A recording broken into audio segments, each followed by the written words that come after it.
চুক্তি হয়েছিল, সেই চুক্তি অনুসারে যদি ওরা মানত তাহলে কারখানা হতো, চাষ হতো। সেই চুক্তি মানেনি সিপিএম পার্টি। তৎকালীন মুখ্যমন্ত্রী বুদ্ধদেব ভট্টাচার্য, নিরুপম সেনদার সই করেও মানে পথে তারা সুপরিকল্পনা করে টাটাকে তাড়িয়ে দিয়ে তৃণমূলের ঘাড়ে দোষ চাপাবার চেষ্টা করেছে। কিন্তু মানুষ এবং দাদা আপনারা যখন ক্ষমতায় এলেন আসার পর কেন এইটাকে বাস্তবায়িত করতে পারলেন না? বাস্তবায়িত বলতে কি বোঝায়? কিন্তু সিঙ্গুর আন্দোলন আমরা করেছিলাম যে আমাদের মূল লড়াইটা ছিল 3 ফসলি জমি 4 ফসলি জমি নষ্ট করা যাবে, জোর করে জমি অধিগ্রহণ করা যাবে, এটাই ছিল আমাদের। আমরা শিল্পের বিরোধী কখনো ছিলাম না।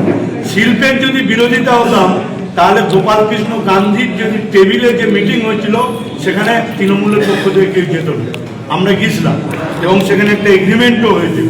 সেই এগ্রিমেন্ট করার পরও ডোন্ট কেয়ার মনোভাব নিয়ে সিপিএম পার্টি সুকৌশলে টাটাকে সরিয়ে দিয়ে তৃণমূলের ঘাড়ে দোষ চালাবার চেষ্টা করেছিল। কিন্তু বাংলার মানুষ এটা বোঝে বলেই আজকে সিপিএম একদম 335 থেকে 0 পরিণত হয়। এর ঠিক একদম 235 থেকে একদম 0 চলে এসেছে। আর ঠিক একই হাল হবে বিজেপি, তারাও ঠিক একই কায়দায় মানুষকে বিভ্রান্ত করবার চেষ্টা করে। আচ্ছা, সিঙ্গুর আন্দোলন বিফলে যায়নি, কিন্তু কেন যায়নি তার কারণ হচ্ছে পরবর্তীকালে এটা সুপ্রিম কোর্টে মামলা হয়। সুপ্রিম কোর্ট কিন্তু বলেছিল যে সিঙ্গুরের জমি নেওয়াটা সম্পূর্ণভাবে বেআইনি হয়েছে।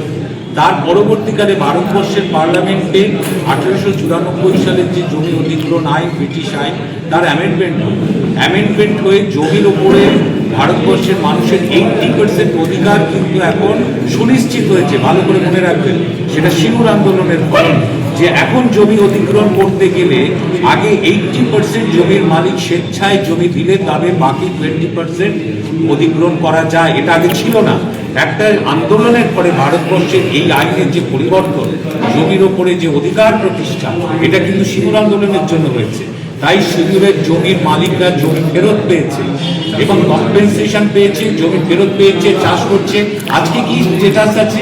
আজকে এটাই আছে যে সিঙ্গুরে যদি কোনো শিল্প মালিক চাষ করে শিল্প করতে চায়, সেখানকার জমির মালিকরা যদি শিল্প করতে দেয়, শিল্প হবে, কারণ জমিটা সম্পূর্ণ সিঙ্গুরের মানুষের।